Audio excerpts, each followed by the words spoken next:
let's get into it. Soul Not For Sale podcast, Coach COLIN here. This guest sent my BS meter off the charts. Zahi Hawass is his name, I believe. And the reason is because he's one of those guys who says everybody else is wrong and I'm the only one that's right. Well, me and my friend, everybody else, they don't really know the way that I know. And what he's talking about is ancient Egypt. So right away, you just know there's no way you're the only one that's right and everybody else is wrong. There's no way you know for sure. We all know that, right? So that's the stance this guy's taking. I got 3 clips of him talking. And what I'm going to do after the 3 clips is I'm going to balance it out with some Graham Hancock. Okay? Because anytime you hear one of these mainstream guys who's in archaeology, you got to balance it out with some Graham Hancock. You have to. You have to. So let's get into that first. I got the 3 clips here, and then we'll jump into Graham after. Let's go. This is a story on air. Okay. Now, are we on air now? Yeah, we're on air. Art Bell used every evening to attack me. He attacked badly. you? Yes. Oh. How Zahi Hawass say how the Egyptian can move stones. Oh. That's not true. The Egyptians cannot do that. Ba, ba, ba, ba, ba. Then I was teaching at UCLA, and he called me for an interview. I said, no, I'm not going to give you an interview until you come to visit me in Egypt. And he said, okay. He came with his wife. I took him to a quarry that we are cutting stones to construct the Sphinx. Then I brought a stone, 8 tons weight. And I brought a man on the age of 70. And I told this man, cut this stone. The old man stood above the stone. You know, stones has weak parts like us. Mm-hmm. With a pencil, he drew a line from the beginning to the end. In the middle, he put a piece of iron, pum, pum, he cut it for twice. I said, Art, the Egyptian doesn't use muscles. They use their brain. Because the pyramid was the national project of the whole nation. If you go today, if I take you today with me, and you know, I always tell people this. I give lectures maybe 3-4 times a week for American groups. And I tell them the following. If you stood in front of the Great Pyramid and you look at it, you will never believe that this pyramid built by human being. Why? Because you don't know. And number 2, if you... I have to say right away that this guy is claiming that they cut all the stones by hand. I'm just right off the top. Like, this guy is just mainstream. Slaves did it by hand, pulling it up type of, honestly, in my opinion, absolute nonsense. I'm not saying I know how it was done, but I feel like it just wasn't done this way. And this guy's dead set on this, but we'll get into that in a second. You try to do it today, you will never be able to do it. Are you going to hire today 10,000 workmen to work for 28 years for nothing? That was the national project of the whole nation.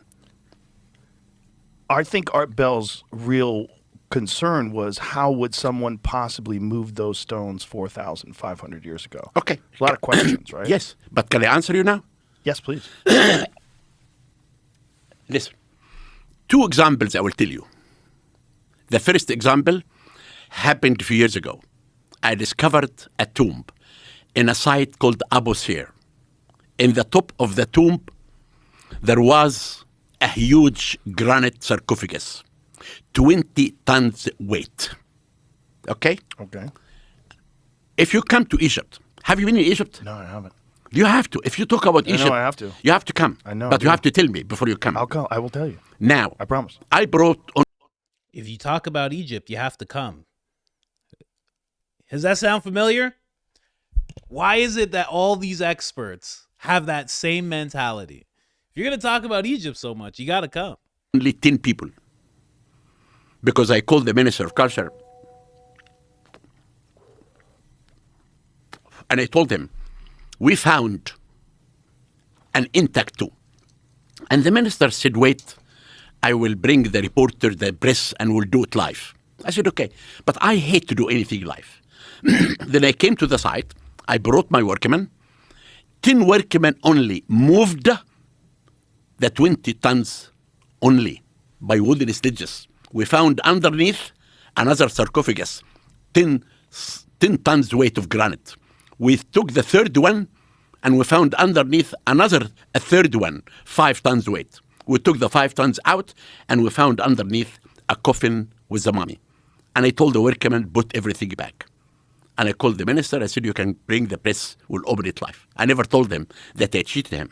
But only in a site that I'm excavating right now, we do discover 60 feet under the ground, we discover sealed sarcophagus. The lid is about 10 tons weight. 2 workmen only opened the lid for me. We have a machine called the devil. I don't know why they called it the devil. Divil? Devil. Okay. Why? I don't know. I asked them. They said our grandfathers called it like that. Then they brought... This is an ancient machine? It is an ancient machine. Jamie could probably pull it up. Then it's probably online. Then they put this machine under the lid, and they come doing like this, and they raise the lid a little bit. Mm-hmm. When the lid is raised, they put a piece of wood, another piece of wood, until there is a half a feet that I can put my face inside with a flashlight to see what's inside the coffin. That's what because the people today are the descendants of the ancient Egyptian. There is a village located north of Luxor. And this village, all the people work in antiquities. And they know, if you look at their faces, exactly like the ancient Egyptian people. And all the people working with me. I'm excavating right now in Giza. We're going to tell you good news inside the Great. Okay, so that's the first clip. So now basically this guy's like, listen, he's trying to prime the story of course they move this stuff by hand. I've seen guys move stuff by hand today. So that's obviously how they did all this. You know, he's talking about 10 tons here, 20 tons there. So he's really trying to set up the notion that this was done by people. Again, I already know my biases. It's so funny. Someone in the comments was like, this is a very biased take. I feel like I say I'm biased every single video I do. Hey. If you're looking for some kind of Kamala supporter or some kind of both sideser, go away. He's not here. It's just me. I'm biased. I admit it every single time. But I try to see past it at the same time. But I will say I'm biased in the aspect of I feel like guys like this are very invested in their idea being the only idea possible. Let's jump over to the next clip here. Let me just make sure I got this properly. But what do you guys think? You guys think that it's possible that people did this? You think it's possible that they were just lugging these things around and, you know, it was slave times and, you know, you just got slaves to do whatever they were told to do and they just kind of executed on it? Let me know. Here's the next clip. Bathroom.com. Is that much of an issue that people really believe it? That you had to make a website for it? They do believe in this. Yeah. And some of them attack me badly. Well, that's part of the problem, right? Is that the Egyptian pyramids and just Egypt in general is so spectacular. The accomplishments of the ancient Egyptians were so monumental and so above anything that anybody had ever achieved. And since, you know, what they've done thousands and thousands of years ago, still to this day, puzzles people when they try to figure out how it was built. I will tell you. You will tell me how it was built? Of course. Okay. How do you know? How do you know? How do you know? I found all the evidence of building the pyramid. We published a book, 1,000 pages. This book is the Bible of the pyramids of Giza Plateau. Okay. Tell me how they did it. Now, what we found out, the major problem that people think about pyramids, because most of the information that's written on pyramids are wrong. Most of it? Most of it. In archaeology books? In archaeology books. Really? Except me and Mark Cleaner. You guys are the only ones that have it right? Because I have been working in Giza for the last 57 years of my life. He's the only one. Him and his friend. It's crazy that just he happens to be friends with the other guy who's also getting it right. That's something, you know? Just solid. That's like somebody saying, you know, no one tells the truth and I'm the only real truther. You know, everybody else is just controlled opposition. I'm the only one that's real. You understand? It's ridiculous. There's experts out there, but I'm the leading expert. Listen, I'm just so tired of this take because, Graham Hancock exposed this going on in archaeology. We've seen it go on in the medical field. We see it go on in the tech space. We see it go on in politics. We just see it time and time and time again, where somebody stands up and they say, I'm the only one. And we're at a point now where we just see through this stuff. But he's really old, so maybe he doesn't know that we're all at a breaking point with this type of thing. We're not. Yeah, and hey, listen, I could just be talking for myself. You could feel like this guy's a straight up expert, cigar in his hand, looks like a well-to-do gentleman. It's up to you. I excavated every piece of sand. Okay, what do the archaeologists have wrong in these archaeologist books? For example, number one, they say that the workmen who built the pyramids worked only 4 months a year.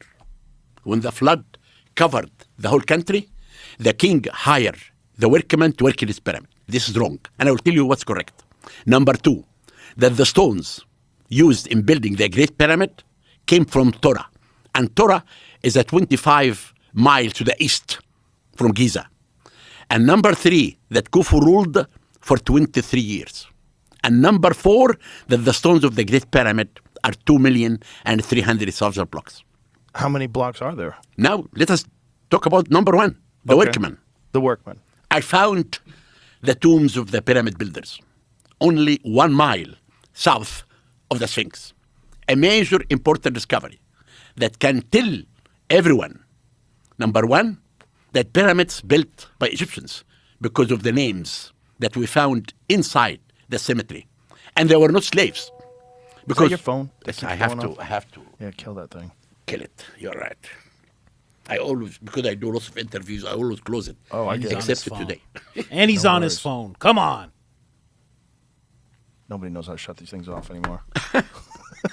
Then now, this discovery. Okay, so explain. So you found the pyramids, you found the workers' pyramids graves a mile away. Away 1 mile south Okay. of the pyramids. And by their names? Then I found names of the workmen. I found the lower cemetery.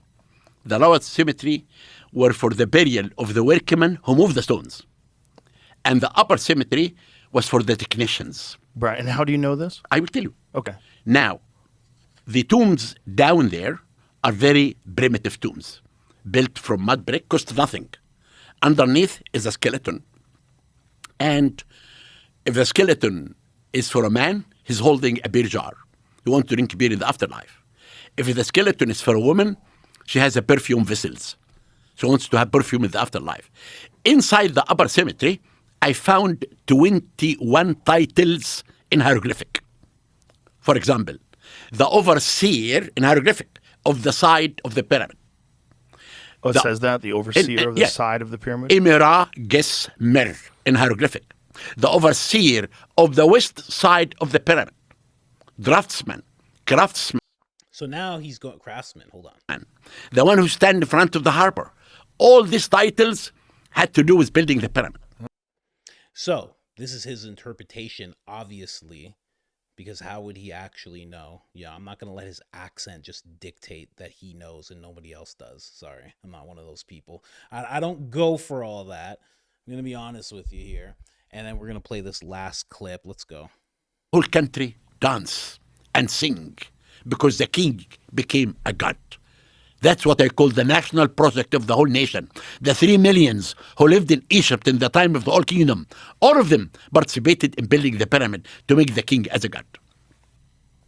This is your theory? Not a theory. No? It's fact.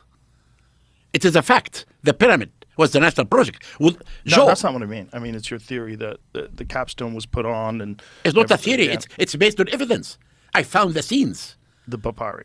No, the papyri is something else. What are I'm where talking, are the scenes? It's blocks. Blocks? Limestone blocks. One scene, workmen dragging a capstone with the word Jaim. Is this written in limestone blocks? Is that what you're saying? No, it shows the workmen dragging a stone. Shows it where? In the stone that I discovered. So it's carved into the stone? Exactly. And the word Jaim in hieroglyphic above that. Where is that at? It's an Abu Sir. I found But it. are there photographs online? I'd like to Yes, see. in my book. Boy. I don't go online. Why I have to go online? I go to my book. Oh no, I understand, but for everybody else, Joe Rogan just went, boy.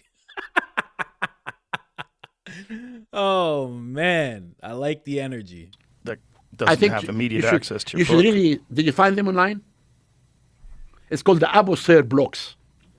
Abu Sir, A, B as in boy. How O, do you think they got the stones from the King's Chamber, 500 miles away, and put them 120 feet up in the ceiling? It's. I told you, if you come today and see how the workmen move 20 tons of granite, you will understand.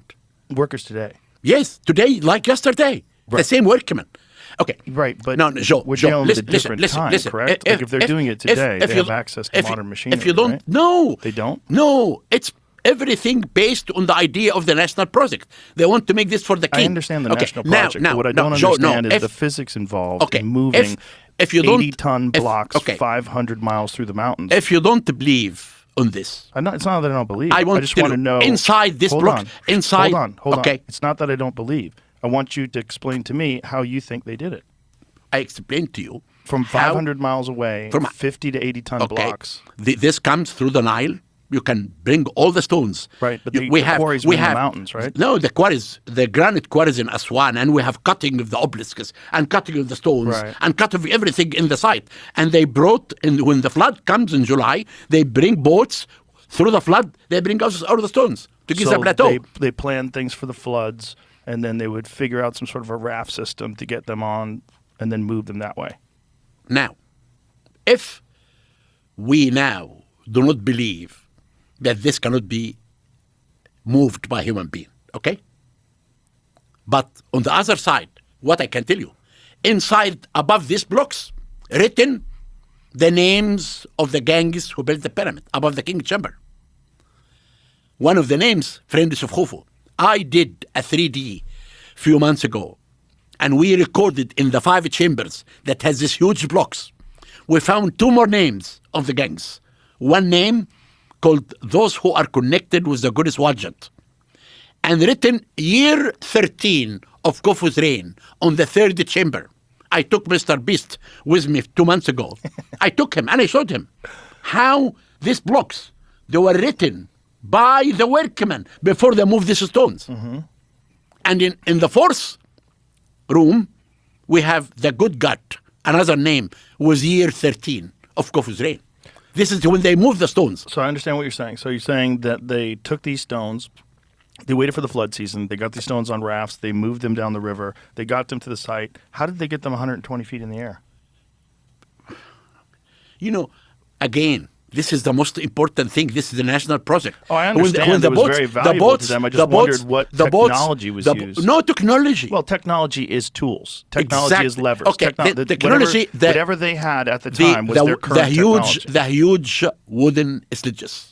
Huge wooden sledges. This is the only way that today we move huge stones. This is how my workmen moved 20 tons sarcophagus in a tomb. How far did they move it? Today, he says. Today, that's the only way people move things that size. What is he talking about?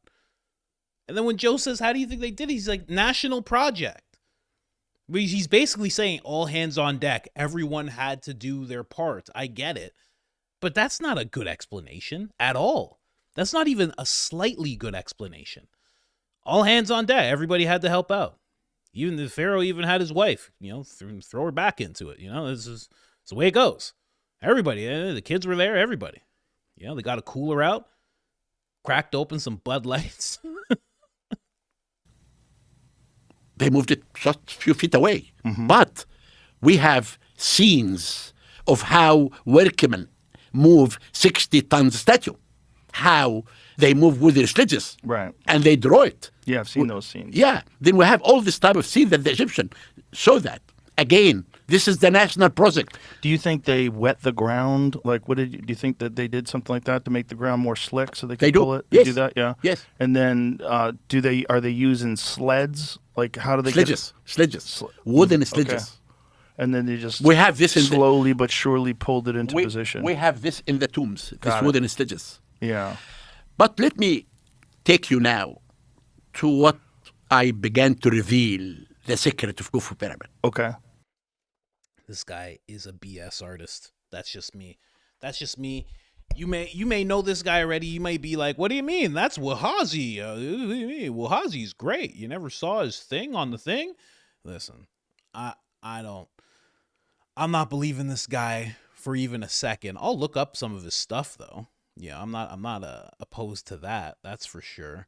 But this guy's coming out with the ramp theory. Again, I'm not saying I know how it was done, but the ramp theory, I'm not rolling with the ramp theory. I gotta be straight with you here. Let's see what this guy has going on other than Joe Rogan's podcast. He has that. He has some Reddit threads. People asking if he's worth it. This is from Reddit old. Why do people dislike this guy? Isn't he the leading guy? Yeah, let's see what they have to say here. More on Reddit. No, he's not leading any projects. He rolls to political top of the archaeology under Marbank regime. He used that position to control pretty much everything. Okay, archaeological that happened in Egypt. To anger him meant not getting digging permits, filming permits for documentaries, museum access, maybe not even a visa. Oh, so this guy is pretty much responsible for banning Graham Hancock. I'll see more about that in the episode. It is a short one. Definitely check it out. Whether you believe this guy or not, it's definitely worth just hearing, I think it's always the same reason I show you guys clips of CNN and MSNBC. It's always good to see what the mainstream is saying, They always say in the film world, there's a saying that goes, first you have to understand the rules in order to break them. You have to understand the narratives in order to see through them. After Marbank was ousted, he resigned. He was appointed again by the prime minister. He weathered ousting. Is a mystery deeper than anything in the pyramids. He left a few months after, but since then, he's still put himself forward as the only archaeologist in Egypt. The press loves him. He is really telegenic, but professionally, he always seems to push the people doing the work into the background so he can control the narrative. Interesting. All right, so let's jump over here. So this is the theory that he's actually talking about. It's a theory known as the ramp theory. This is somebody who's just using AI to recreate what the ramp theory would look like. So this is what the ramp theory would look like. Obviously, it's AI. They're not doing the best job of it, but it would be basically taking these huge stones, maybe not that many at a time, but maybe it would have to be that many at a time because there are like 2 million stones. But it's basically ropes, pulling, and the reason that he keeps saying it was a national project is to give the appearance of every single person, like you can see it right there on the screen, everybody has to be there. You just have an infinite supply of manpower to just push these things, wet the sand, going forward, but going up looks like a really big problem. Let's move on to Graham Hancock talking about this same thing. Let's get this off the screen. To say that the ancient Egyptians moved 200-ton blocks of stone on wet sand at ground level, that's fine. But to move 200-ton blocks of stone 350 feet in the air and to build them into a chamber in the heart of the Great Pyramid, that is another matter. There are a number of ancient Egyptian traditions that speak of the priests levitating these large blocks. And this is accompanied by sound. Chanting, music plays a part in the lifting up of the blocks. So I think it's perfectly natural and reasonable to speculate that they may have been using some ability that we do not understand. To say that the ancient Egyptians... See, that's what I like. That's the type of stuff I like. And honestly, I believe it. I know it sounds really out there, but I think there was something that they were privy to. I don't think they were just slaves and pharaohs. I think there was something that they were privy to in in their technology, maybe in humans, maybe just in the divine being that we are, they were privy to something that we're just not privy to. Here's Graham Hancock talking a little bit more about what is called the ramp theory with Patrick Bet-David. Basic stuff that innocent people this is not what they study on a daily basis. How were the pyramids built? If you go a little bit lower, this is an article when you go visit Egypt and you're touring, this is what they tell you. So here's how the pyramids were built. Go a little lower, Rob. They have different methods, so theories about how it was built. Go lower, Rob. So first one is called the ramp theory, then the water shaft, right? When you look at the water elevators, I got pictures if you go lower, Rob, and I want to ask Graham because this is his world. These are all suggestions. These are all all suggestions and Nobody theories. knows how it was built. Right. If you go a little bit lower, go lower, and then you have this is one way where they were bringing it up, keep going. So when you look like that's another way. I mean, similar to the other one, the block placements of the spiral pyramid. ramp effectively that winds around the pyramid. What is your theory of how it was built? My theory is that ramps don't do it. If you have a straight ramp, which is leading up to the Great Pyramid, if it's going to carry blocks right up to what will be the top of the Great Pyramid, you're looking. No gang of workers can haul a 20-ton block up a slope that's steeper than 10 degrees. So you're looking at a ramp which is going to extend roughly a mile out into the desert. Furthermore, that ramp is going to have to bear the load of very heavy megaliths to be carried up. Therefore, the ramp itself has got to be extremely strong in order to carry that load. And the problem is, where's the ramp? Where's the remains? There's nothing there on the Giza Plateau to suggest that. And so that's why this idea of spiral ramps has been proposed, and various other suggestions have been made. But the truth is, as everybody will admit, is that these are all theories and that nobody knows how the Great Pyramid was done. I get it. There is no doubt that large numbers of strong men can haul very large blocks of stone on the level. They can, if they're on a horizontal surface. There are even images from ancient Egypt with hieroglyphs which show a kind of sled-like device with a very large statue on it. We might guess its weight at 50 tons, being hauled along by teams of workers. And on the front of the sledge, an individual is standing there pouring water in front of the runners of the sled to make the sand slippery underneath it. And that would work. That would absolutely work horizontally. But the problem then becomes how you get those gigantic blocks much higher up in the pyramid. And I don't think the ramp theory works at all. And you have, for example, in the so-called King's Chamber, it is roofed by a series of granite blocks. And those granite blocks don't come from Giza, by the way. They were brought from 500 kilometers to the south. It's roofed by a series of granite blocks. And those granite blocks weigh about 70 tons each. And then there are other chambers above the King's Chamber, which most people don't get into. I've been into them. There's 5 chambers. They're called the relieving chambers, and each one of them is also floored and roofed by 70-ton granite blocks. And to get that massive collection of 70-ton blocks about 300 feet into the air to put them where they are now is not going to be done with wet sand, and it's not going to be done with sledges. And to do it with ramps, I think, is extremely unlikely. Relieving chambers? Yeah. You said there's 5 of them? Yeah, 1, 2, 3, 4. The top one is 1, 2, 3, 4. There's 5.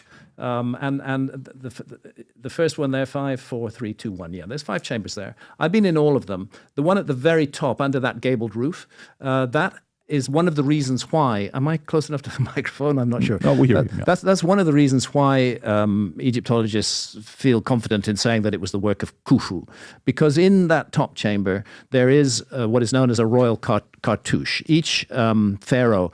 The name of each pharaoh was surrounded by a kind of oval device called a cartouche. And in that cartouche is roughly written the name Khufu.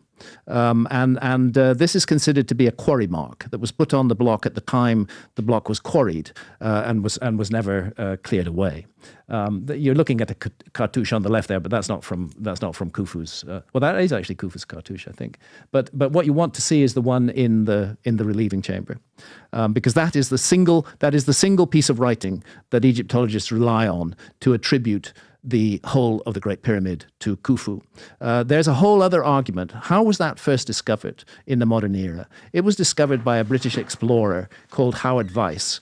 And Howard Vyse in the mid-1800s was a vandal of the worst kind. He blew a massive vertical hole in the southern side of the Great Pyramid. It just scarred it tore it to pieces with dynamite, and he dynamited his way into those relieving chambers as well. Now, Howard Weiss was suffering from real serious financial difficulties. He'd not made a significant discovery. He was £10,000 in debt, which was a really bad thing to be in the 1800s, and he had to come up with an amazing discovery. So there have been suggestions, which Egyptologists do not accept, there have been suggestions that Howard Weiss actually forged that cartouche, and he put it there in order to... Just to come out and say, here's what I found. Here's what I found. Hey, this is why it's worth funding my next project. Exactly, and it made his career. How much fraud is there in archaeologists where they... Just crazy that they say that about that guy from the 1800s, and that's still how archaeologists and scientists still run their game today. I'm not saying that they fake things or anything, but they still have this dependence on finance my next project. Can you please finance my next project? I found this, and yeah, no, I'll say whatever you want to say. Yeah, man, I'll paint that narrative for you. Just finance my next thing, and I won't talk about that. I know you'll take away my funding. It still works like that to this day. It's crazy. Also makes me realize Elon Musk is one of those nerds, archaeologist, scientist type, that is depending on someone to fund his next project. But he was just like, I got the money. That's actually what Elon is. He's one of those, he would be one of those guys, but he's like, I got the money, so I'm just going to do it myself. They have to make up something for them to get credibility in their writing so they can sell more and get another raise or ask for more money when they're giving lectures and all this other stuff. How much, you know how they say there's 70% of art is fraud? How much fraud is there in archaeologists? I would like to say not too much. I would like to say that. There is, of course, some fraud in archaeology. Human beings are human beings, and it can happen. But archaeology is a profession that polices itself pretty well. And if a fraudulent claim is made, it is going to be exposed pretty soon. And I think particularly around world-famous monuments like the Giza monuments, I would be very surprised to see much example of fraud. Of course, any I just pulled up an article. Check this out. Yeah, there it is. Crazy. Yeah, that's it. That's the cartouche in the relieving chamber, and that is the sole piece of written evidence which Egyptologists rely on to attribute the pyramid, the Great Pyramid, to Khufu. This is one of the ways in which the Giza pyramids are different from later pyramids. Giza pyramids are all attributed to the 4th dynasty. Go to the next dynasty, the 5th dynasty, and you're going to find pyramids like. Classic example is the Pyramid of Unas at Saqqara. That's Unas. The interior of the Pyramid of Unas is completely covered in hieroglyphic inscriptions naming the pharaoh Unas. There's a massive amount of inscriptions. Wow. But the exterior of the Pyramid of Unas, as you can see there, is a mess. Now, you would have thought if the Great Pyramid was built 50 or 100 years before this, that they'd carry on improving. You wouldn't have thought they'd devolve, build something like the Great Pyramid, and then 50 years later or 100 years later build this mess. So what happened?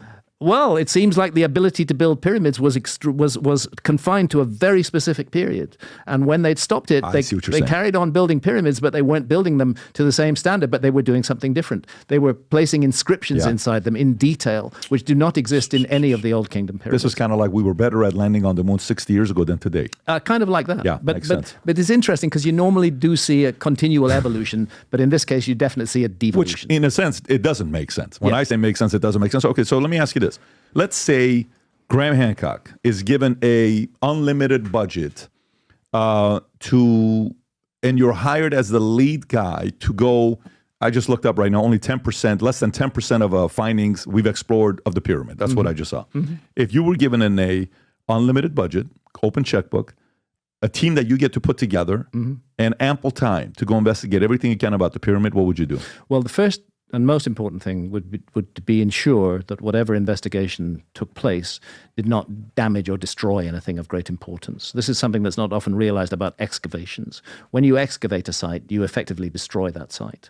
So it'd have to be a very careful project with people who were very committed and in fact loving towards the Great Pyramid to undertake that project. But were it to be possible, were such a team to be assembled, who we could be sure would not cause unnecessary massive damage inside the Great Pyramid, then my first priority would be to investigate what is in those voids that are all being found around within the Great Pyramid.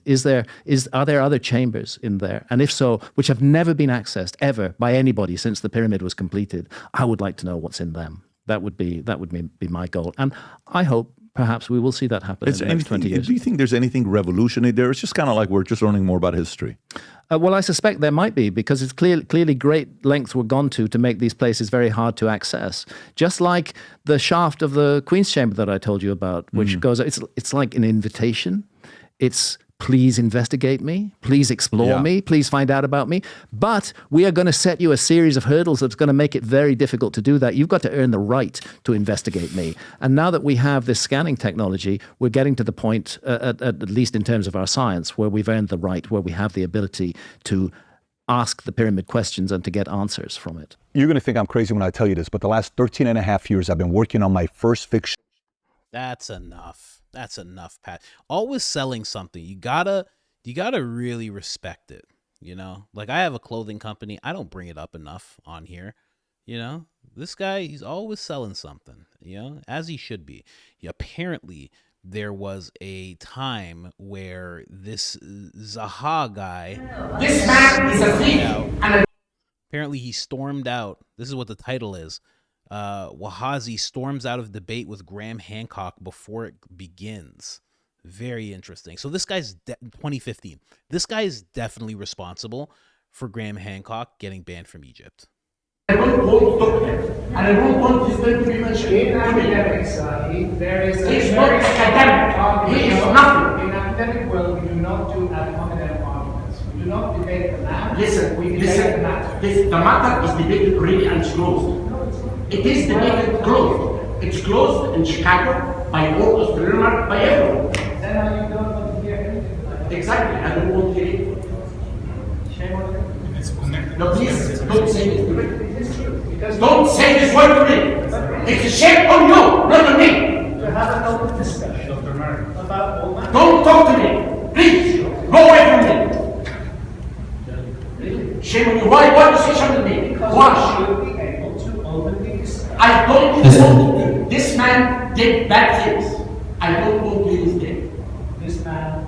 And I am going to call. I want to let this man not to enter this country at all.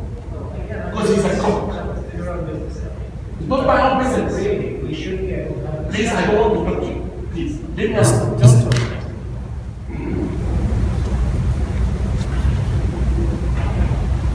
So basically, it's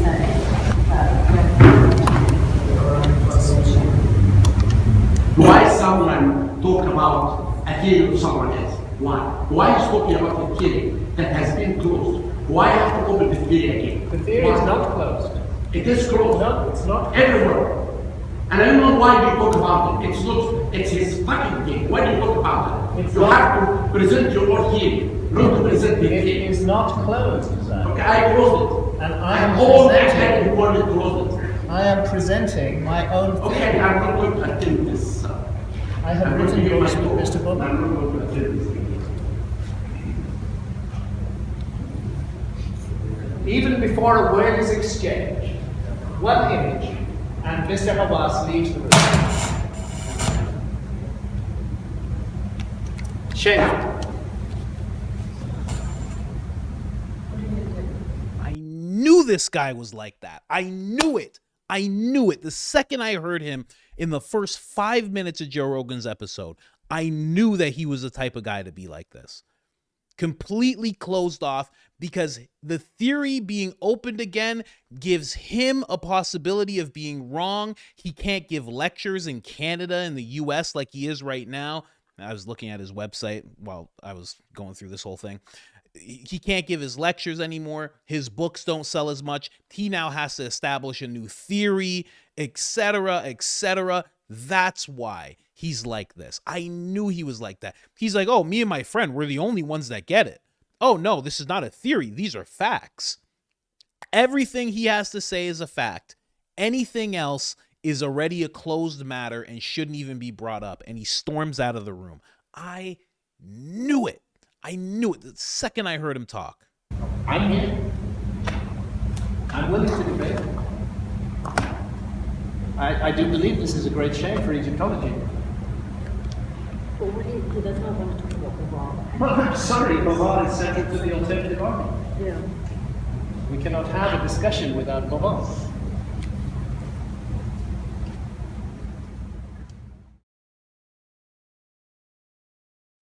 Wow. Wow. Image of Robert Bauval. He returned to give his talk, but did not engage in the planned debate. So this guy was supposed to debate Graham Hancock and wouldn't even do it because Graham has a theory that's already been closed. That is who Joe Rogan is talking to today. That is this guy.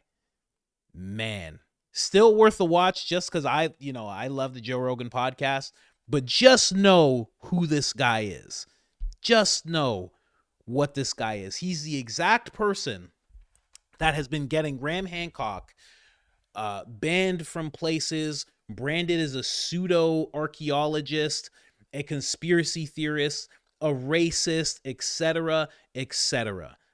Man, how about that? I didn't even know that. I was just like, let me just look up both their names together. And that's what comes up. Man. Anyways, guys, you let me know what you think. You believe in this guy? You believe what this guy has to say here? Do you believe Graham Hancock instead? Which one do you think holds more weight? I know you guys are watching JRE like I am. You might see this episode. You've seen these clips. In terms of what Graham has to say, we've all watched Graham over the years. Let me know which guy you think actually has a better theory on things. Because I already know who has the better mindset. I'm out.